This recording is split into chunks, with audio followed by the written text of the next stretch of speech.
गिले बैठे सी पेटियां च लुक छुप के आ दिन आया मसा सुख सुख सुख के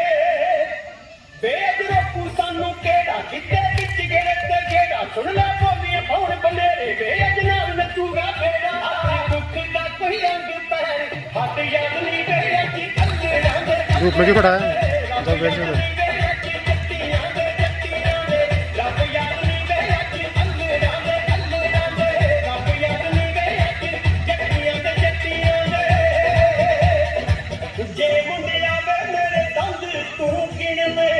जे मुंडिया वे मेरे दंद तू गिण ले